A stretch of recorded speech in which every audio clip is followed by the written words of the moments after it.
I'll give you the house and land worth 500 million yen after I hide it, but that's okay. You won't need it, since you can't have children anyway.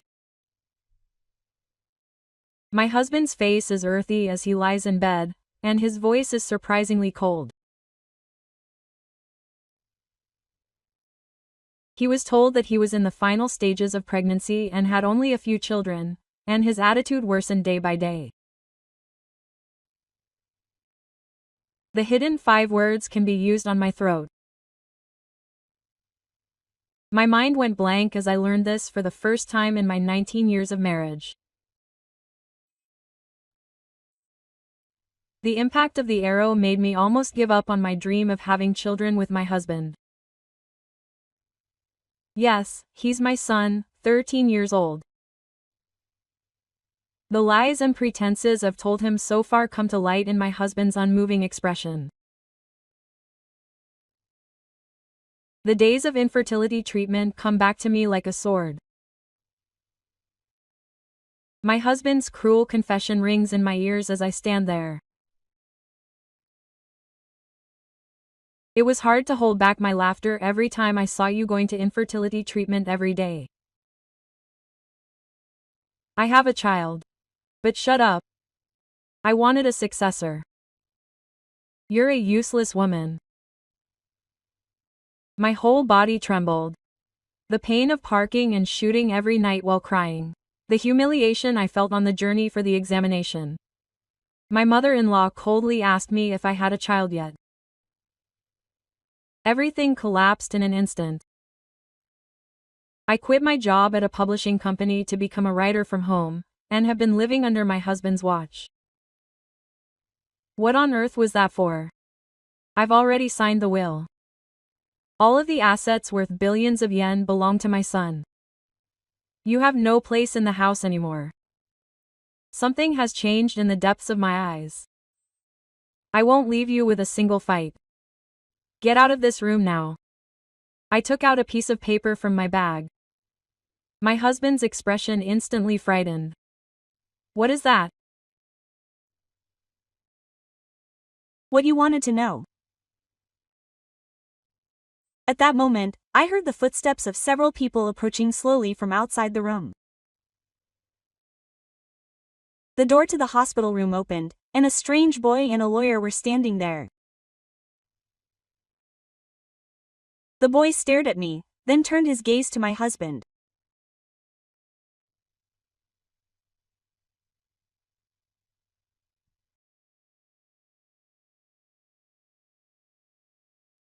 My name is Sasaki Chihi. I'm 48 years old. We live as a couple with no children. My husband is the president of a real estate company, and I helped out a little with the office, which also served as our home. I married him 19 years ago because I was attracted to his reliability and honesty. I met my husband when I was working at a publishing company. He was called the ace of the sales department at the time, and I was a young but notable member of the editorial department.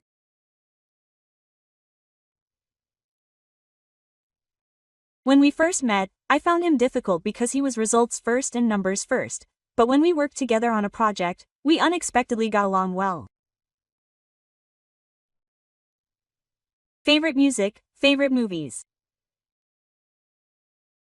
We were close in age, and we talked about personal topics beyond work, and gradually I began to trust him.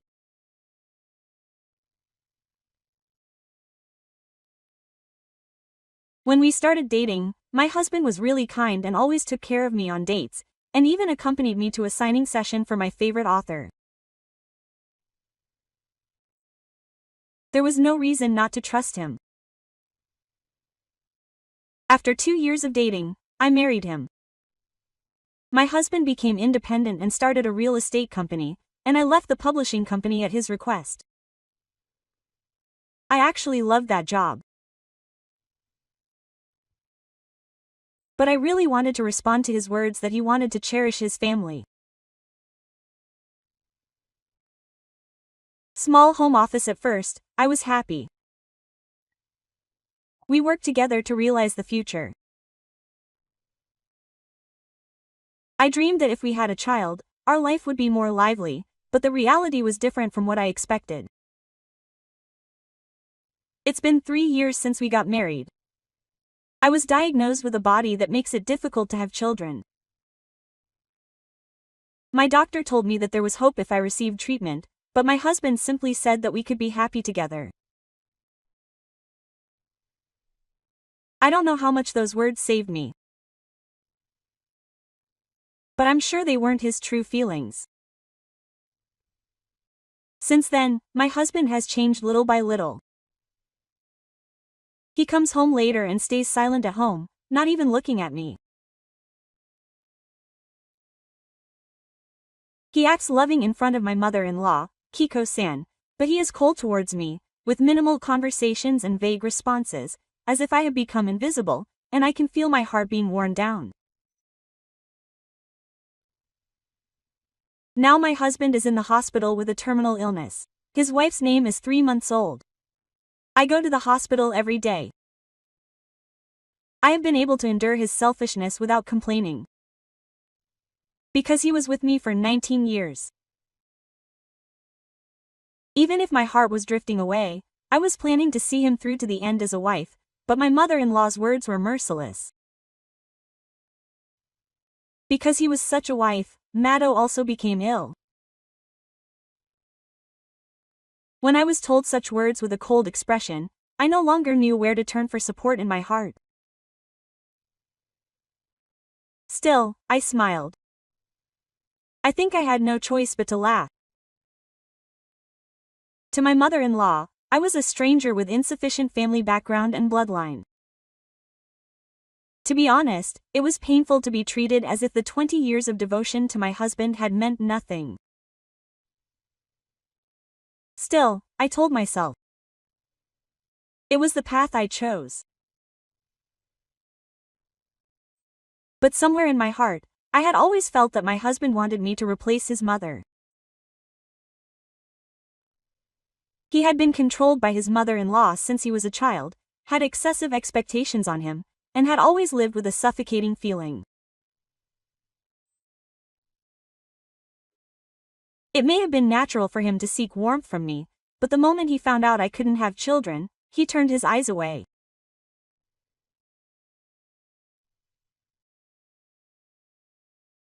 As if I had become a worthless existence, I wondered if love was so one-sided, fragile, and painful. I woke up many times in the middle of the night and cried silently. At that time, I had no idea that an event that would greatly shake my fate was waiting for me.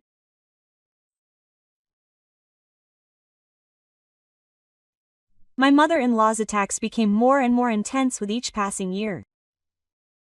Even though I had no choice, she would call me out all the time and start lecturing me on how to protect the righteous bloodline. My mother-in-law looked down on me, saying that I was useless for not having children even though she married a woman with no great family background or education.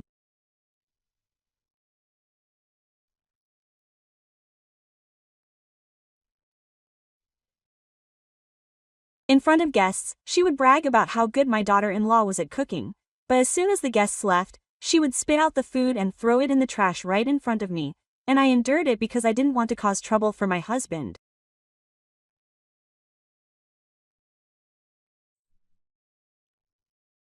As my life continued like this, I gradually closed myself off.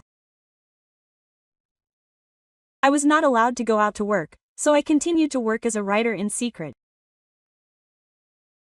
That was my only source of comfort.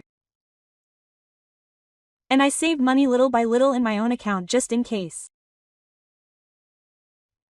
One day, I received an email from the publisher's editor-in-chief, Takahashi. If anything happens, come back anytime.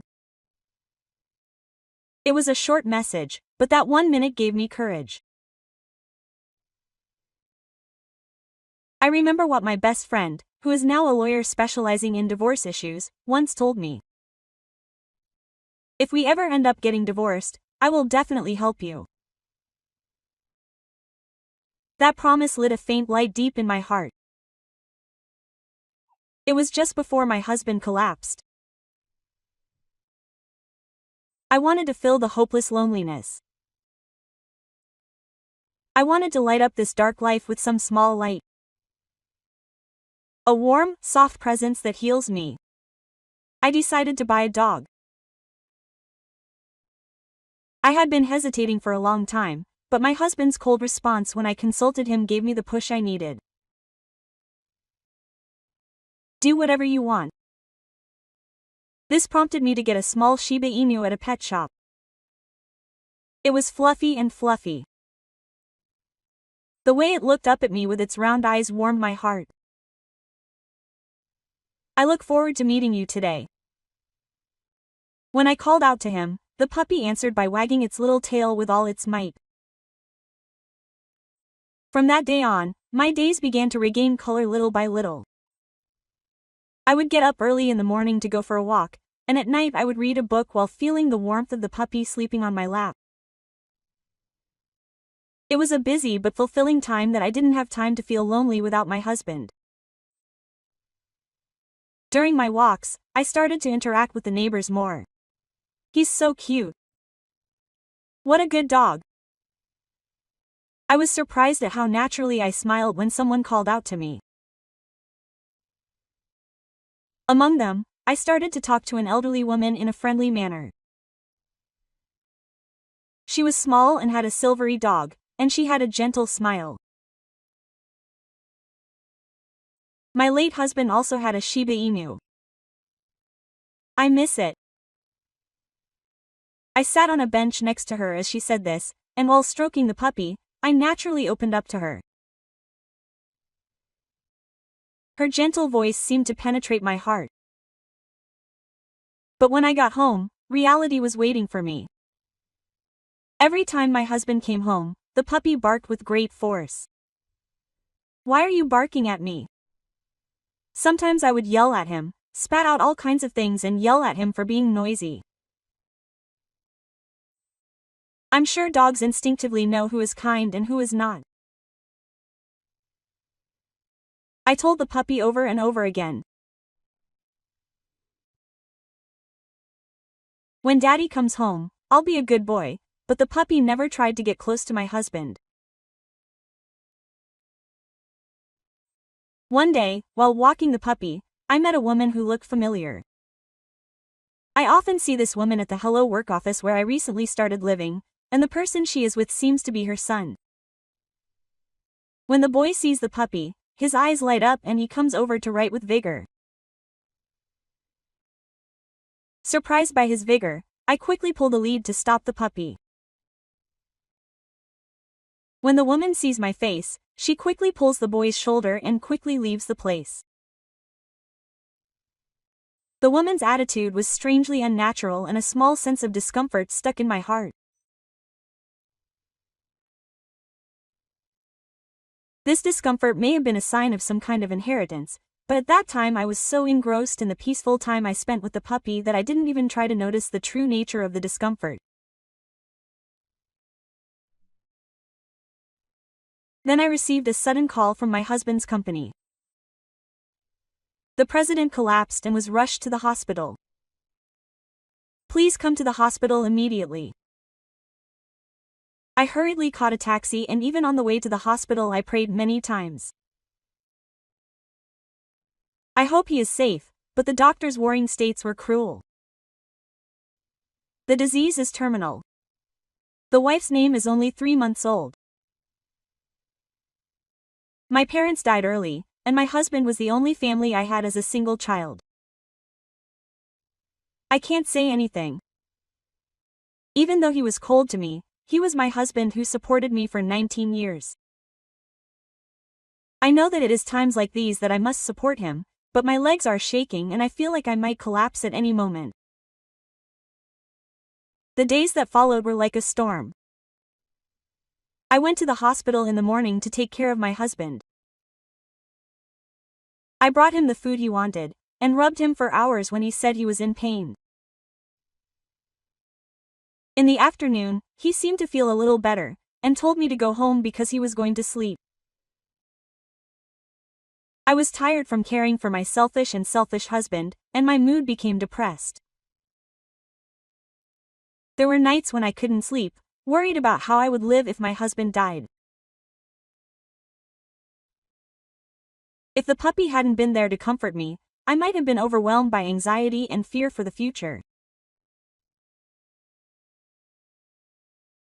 When my husband found out that I had been married for 3 months, he showed his weakness for the first time. "Is it over for me too?" I said as I lay in bed. "I have to live without regrets." I nodded with a slight fate and swore in my heart many times. "I will make this person's last moments one that you will never regret." That was my role as a wife, but one day my resolve was betrayed tirelessly. That day, my husband was due to leave work in the morning. I said good morning with a smile and sat down in a chair next to the bed. Then he started talking as if we were just chatting.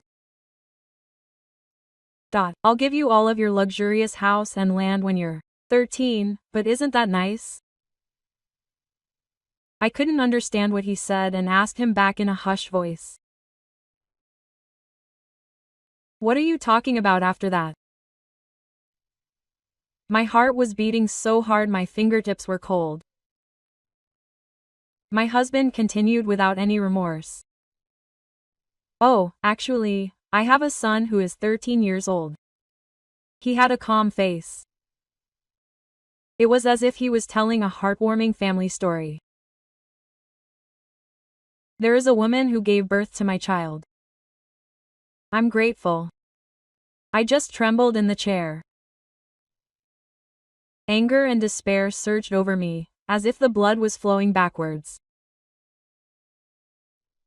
"It's your fault that we couldn't have a child." My husband said that as if it was obvious. I gritted my teeth. Tears were rolling down my cheeks. "It's not just my fault that we can't have a child. The doctor said that it was possible with treatment. But you said that you two could be happy together." I tried to squeeze out a trembling voice, but my husband just tilted his head coolly. "I don't remember. And I never said I didn't want children." I was at a loss for words. Who on earth is this person in front of me? Where has the person I loved disappeared to? "I want to leave all my inheritance to my son. So I won't leave you anything." He pushed me away with firm words. My body went limp and I leaned back in my chair. "Who is the other person?" I asked in a trembling voice, and my husband took out his smartphone and showed me a photo. The photo showed the woman I had seen many times at the Hello Work office and a boy running up to a puppy, smiling. My mind went blank. At the same time, I was attacked by a terrible sight. I'm officially married to her. It's not my real name though. I created a different family register under a different name. It was just a little trick. My husband puffed out his chest with satisfaction. "That's stupid. There's no way I could have a double marriage," I said with a trembling voice, and my husband snorted. The person in front of me seemed like a criminal I didn't know. He spoke so calmly and matter-of-factly about illegal acts. I couldn't even stand up. I found myself sitting on the sofa at home. A puppy was looking up anxiously at my lap. His sad eyes were too bright for me now. How did this happen? I couldn't get the words I heard in the classroom out of my head. They echo in my heart. I wanted a child. I felt guilty about you, but if I was going to die anyway, I was glad to live as I wanted. You did a good job for almost 20 years. But I love her for giving birth to my child more than you who can't have children. It's your fault that we couldn't have children. My heart felt like it was being gouged out with a knife. I never thought that the day would come when someone I'd spent so many years with would say such words to me. I had been betrayed all this time. Come to think of it, I'd seen her a few times on my way home from the hospital. The woman who had dodged the excuses was probably visiting my husband's hospital room in passing. Even on the night he said he was on a business trip and didn't come home, I was probably feeling something like a family with that woman and my child. Suddenly, I remember an incident on my birthday many years ago. I get nervous every year when my birthday approaches, but I don't expect anything. Just being told, "Congratulations," warms my heart. That's why my husband came home early at 8 p.m., which was unusual for him. I found myself wondering if he was in a good mood today as I heard him take off his shoes at the entrance. I quietly opened the living room door and my husband silently put his business bag on the sofa and headed to the bathroom. A hair casually stuck out of his mouth. I took it and drank it without thinking. It was a concert ticket that my husband and I liked. That song that we'd listened to so many times together. The date was the day before my birthday.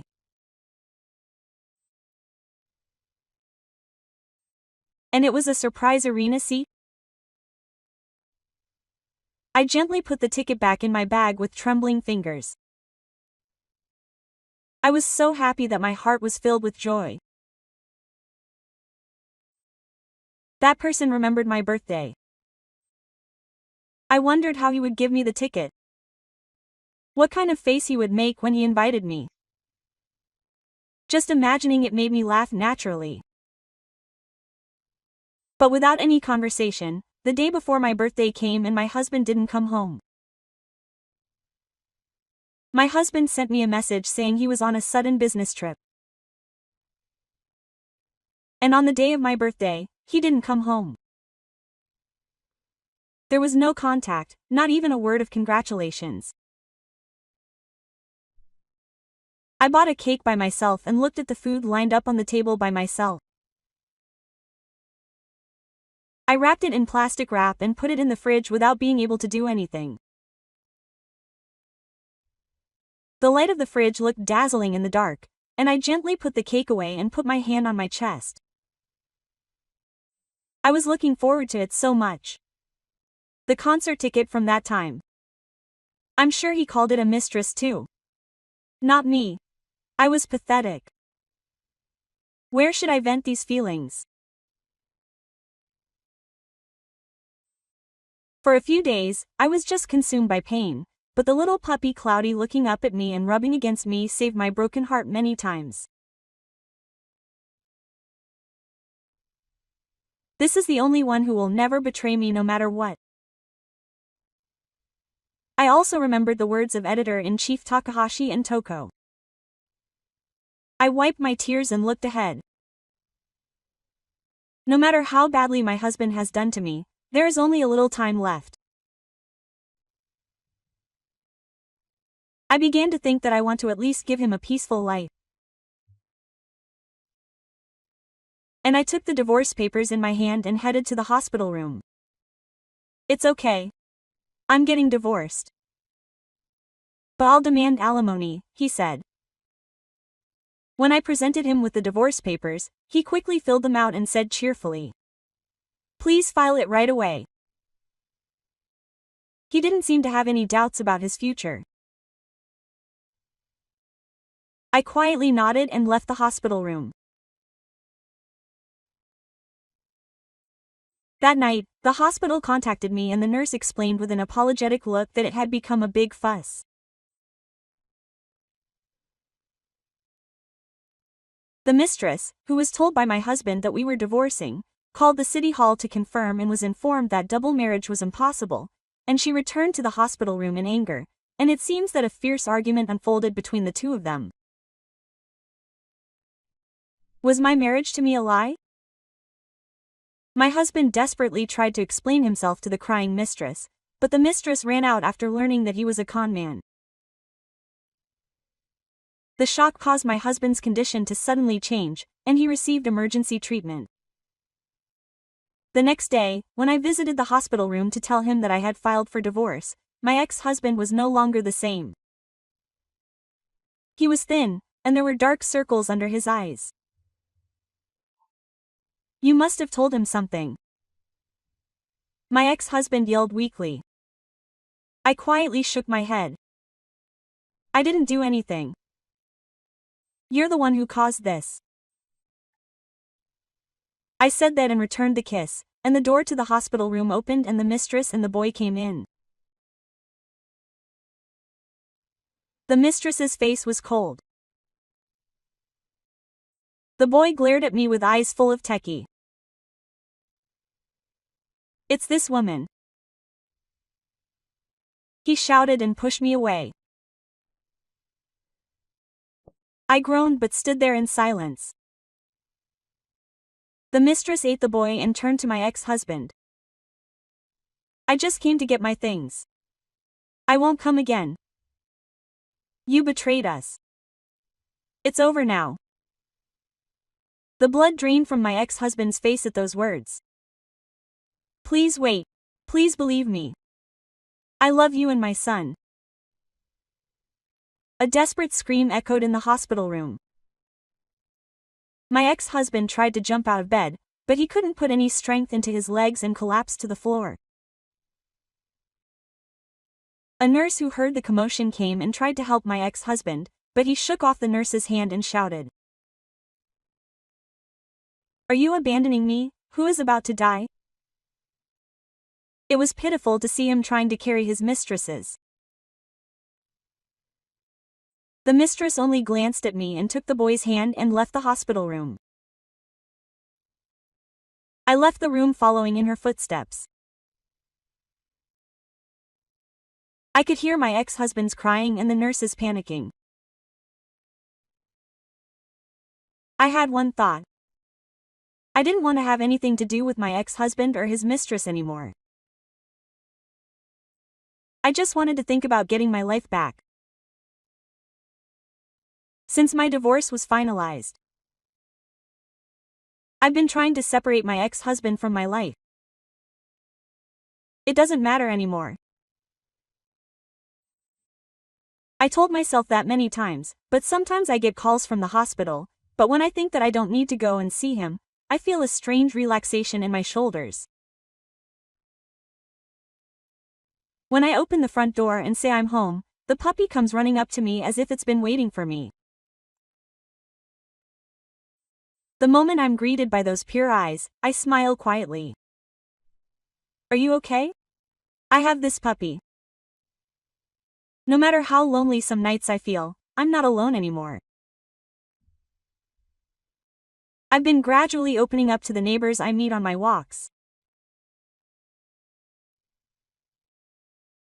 Some people have been telling me that I look fine recently, and I've finally started to feel connected to people.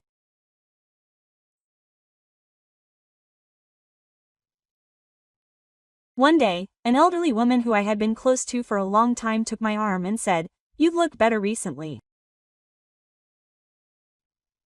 Has something good happened?" Quote. I took a breath and answered. I decided to live my own life. When I said that, I felt a little warmer in my chest. The woman smiled and said, "That's the best thing." She calmly told me that I also regained myself after losing my husband. The next morning, a phone call came from the hospital. The nurse's voice said, your husband has suddenly taken a turn and has been moved to the intensive care unit. My heart was racing, but I immediately answered calmly. I'm sorry. I'm already divorced. The other end of the phone went quiet, and soon a modest voice returned. I see. I'll contact the other emergency contact. I slowly hung up the phone and took a deep breath. This is really over. I'm going to stop clinging to the past. From now on, I'm going to live for myself, and only for that.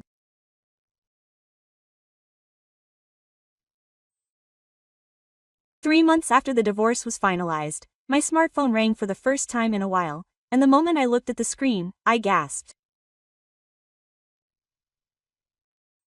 There was my ex-husband's name. What's the big deal now? My finger unconsciously trembled as I pressed the answer button. My son is gone. Saturn reverberated. I heard heavy breathing over my shoulder, and a strange sense of insecurity came through. It was you. The one who took that child away. I instinctively gripped the tree tighter.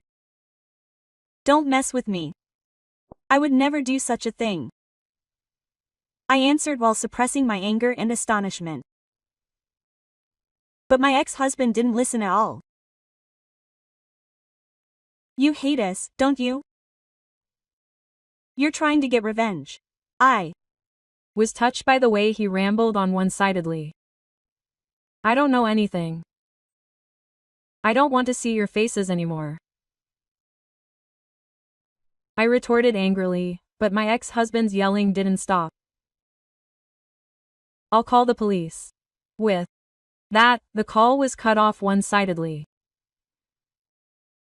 My ex-husband's Saturn stuck to my ears and wouldn't go away. The next day, the police really came. You're Sasaki Chihi. I'd like to talk to you, but the two police officers standing at the front door both had grim expressions. I gripped the doorknob with trembling hands. As soon as I explained the situation, the search began. The whole house was turned upside down, and even the puppy was taken away by the police. After the child, are you going to change the puppy's clothes? My heart almost bursts at the cold words of the police officer. When I saw the puppy's small body trembling in the fold, I cried out loud for the first time. To make matters worse, rumors about me spread to Takama in the neighborhood again. That wife over there seems to have kidnapped her husband's child. It's scary. You'd better not get close. Words that make me want to cover my ears came from behind. I bowed my head, clutching only the lead without the dog, and ran into the house as if to escape. I didn't want to meet anyone. I didn't want anyone to see me. I wanted to quietly disappear from existence. A few days later, the police returned the puppy. The police officer still stares with suspicion, and I feel fear along with anger towards my ex-husband and the police. The puppy clings to my leg happily. I mustered up the courage to go out for a walk with the puppy. Suddenly, my mistress stands in front of me. Why were you in his hospital room? The mistress's voice was trembling. Her expression was a mixture of doubt and fear and tears. I answered quietly. I was Sasaki Masamichi's wife until we got divorced. The mistress cried out in tears. It's a lie. He and I got married 15 years ago. I was shocked. 15 years ago, just 4 years after we got married, we had sex. The mistress continued with trembling lips, Sasaki Masamichi, he was registered with me under the name Kobayashi Junichi.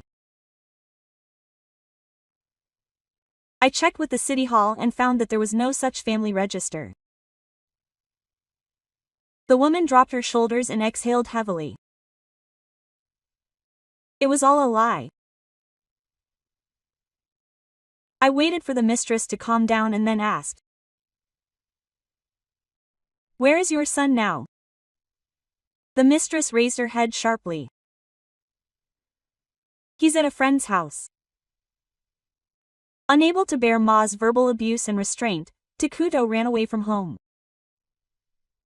It seems that she called the police saying that I had taken her son away, even though I didn't know anything. The mistress's face paled in comparison.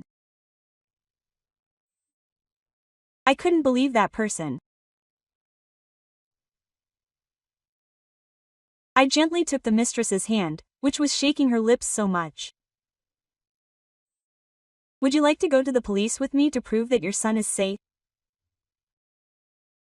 The mistress closed her eyes tightly and nodded strongly. The two of them went to the police station together. At first, they were suspicious, but when the mistress explained the situation and confirmed that there was no criminal activity, the atmosphere changed completely. This cleared the doubts. The moment I heard that, I collapsed in my chair. The mistress also spit deeply next to me. On the way back from the police station, the mistress muttered, "I was deceived too." Her profile was tinged with deep fatigue and regret. If it was going to be like this, I should have realized it sooner.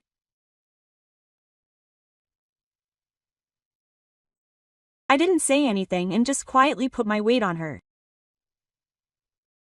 "I'm the same," I answered in a small voice. "We're not here to hurt each other." A natural feeling of empathy grew between those who share the same pain. That night, my ex-husband contacted me again. "You're being selfish." His yelling pierced my ears. I took the phone away from my ear and sighed. "You're being selfish. I just proved that your son is safe." When I calmly replied, my ex-husband got even more heated. "Don't mess with me. You've put me in a worse position." I no longer felt any pity for his angry voice. "You deserve it." I spat out and hung up the phone. But it couldn't end there. A few days later, an undisturbed empty tube arrived in the mail. Lawsuit. When I checked the contents, the words "lawsuit over inheritance rights" were dancing on it. Ah. My ex-husband is still trying to drag me in. He's suing me through his lawyer, saying that I'm trying to take away my son's inheritance rights. I'm shocked. I threw the envelope on the desk. But I couldn't ignore it. If we don't fight, they will just trample on us again as they please. When my mistress found out that my ex-husband had filed a lawsuit against me, she offered to work with me as we had both suffered the same crime. We worked together to fight back. We filed a lawsuit in Japan for damages for adultery compensation and marriage fraud. While preparing for the trial, my ex-husband's evil deeds were revealed one after another. Bad information was coming out like a death sentence. On the day of the trial, my ex-husband appeared in court in a wheelchair. His face was pale, his cheeks were sunken, and he no longer had the intimidating presence he once had. I just wanted to protect my family. In a weak voice, I began to act as if I was going to laugh out loud. Masa-san, what you did was not to protect your family. You deceived women and trampled on the law. My ex-husband's face twitched as the lawyer calmly pointed out. The evidence submitted included forged marriage certificates, adulterous relationships with multiple women, records of secret overseas accounts, and illegal real estate transactions. As they were read out, my ex-husband trembled slightly. You played with the lives of women. And now you will pay for it. My ex-husband looked down and said nothing.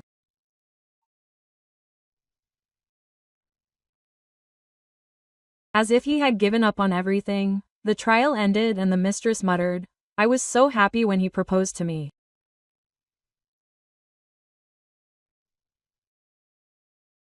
There was a slight tremor in her voice. I believed that I would be happy if I got married. I couldn't say anything. The mistress' tears pierced my heart. The pain of betrayal is the same no matter where you are. On the other hand, I myself was also hurt by my ex-husband's punishment. He divorced his ex-wife because he couldn't have children. He said that he was a useless person who only cost money. I heard that story and my heart was tightened. I tried so hard to protect the days when I was married to my ex-husband. But to him, I was nothing but a useless existence.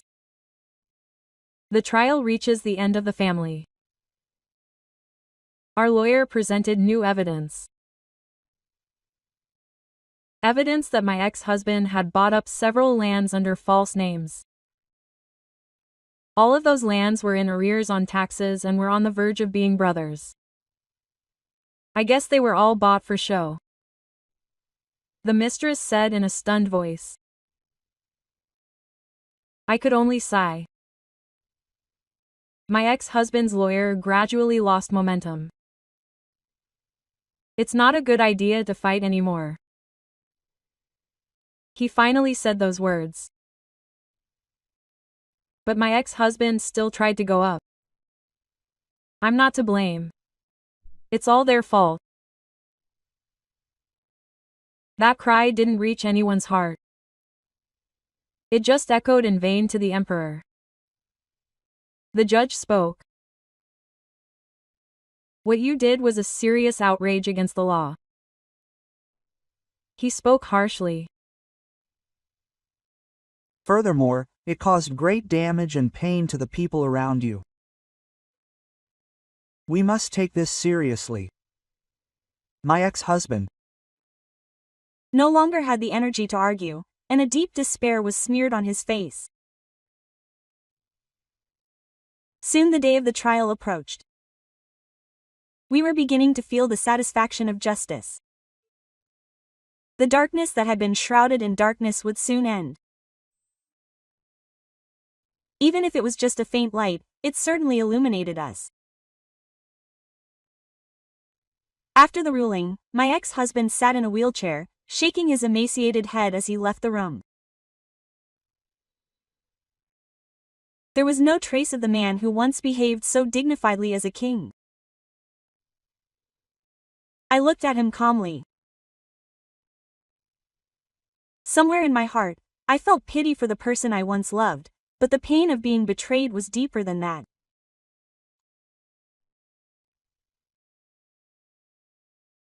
The judge's decision was that my ex-husband would pay alimony to me and my mistress, and that each of us would receive our share of his assets.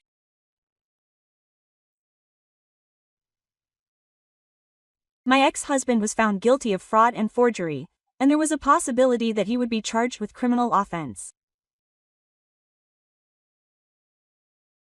My ex-husband was speechless and staring blankly into the room. I looked at him calmly. The mistress was also looking at my ex-husband with her back straight. After the ruling, the lawyer said with a grin, "Now you are free." I couldn't help but relax my shoulders at those words. I looked at my mistress and we both laughed. "Thank you. Thank you so much." The division of my ex-husband's assets was later decided. The land and house were sold and used to repay the debt. The remaining amount was divided equally between the two of us. The mistress secured education for our son Takuto's future, and I deposited it in a bank account for living expenses. Now we can finally take a step forward.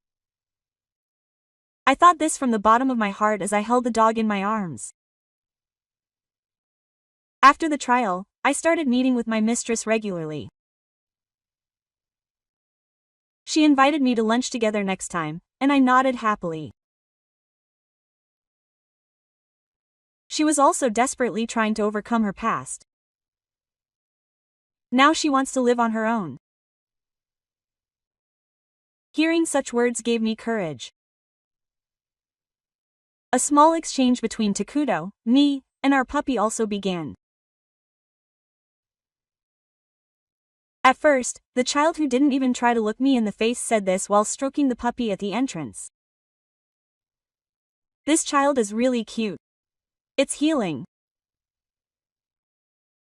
I felt saved by that pure smile.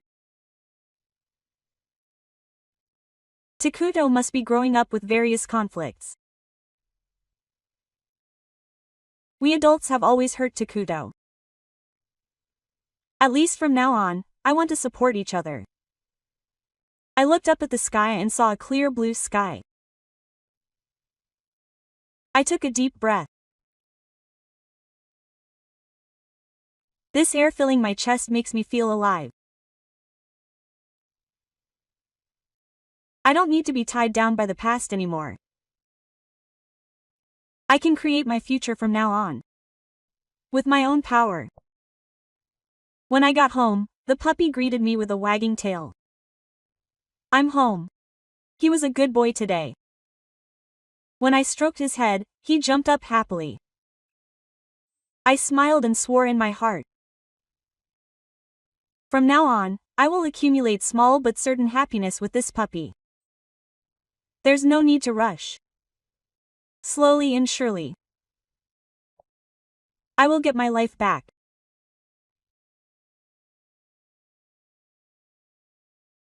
My mother-in-law, who had been a fake husband, died before the trial was over.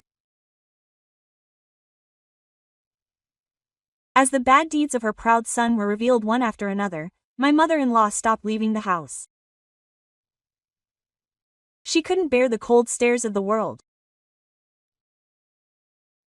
A delivery man who came to deliver the goods found my mother-in-law collapsed, but I heard that she was already dead. My ex-husband would have thought that he would be cared for by his mistress, who became his second wife, his son, and his own mother, and would have a happy end.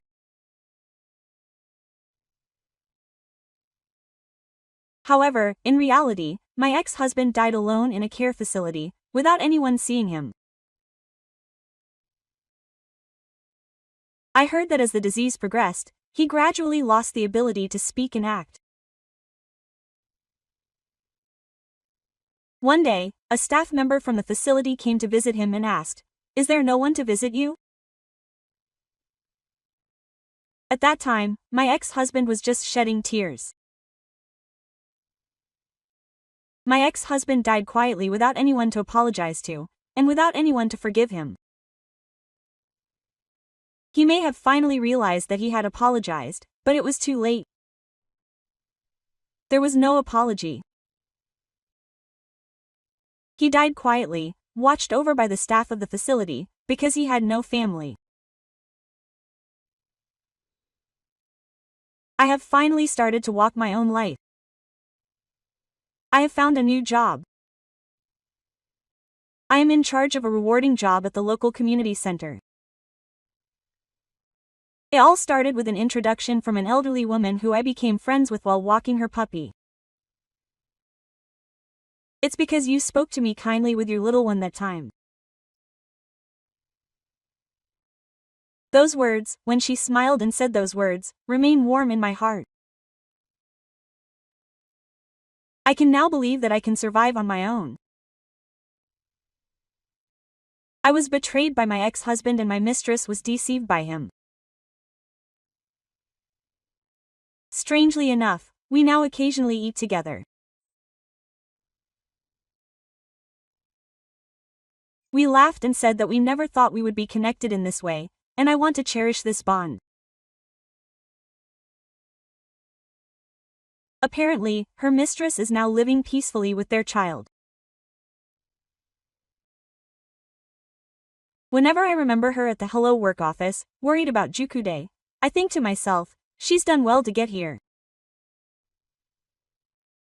And today, I was walking around the neighborhood with my dog. An elderly woman passed by me and stopped to talk to me. You and your dog really suit each other. I'm so glad you look happy. Quote. I smiled softly, squinting at the little life wagging its tail at its feet. Thank you. I'm the happiest I've ever been. Being able to say that now was the greatest relief.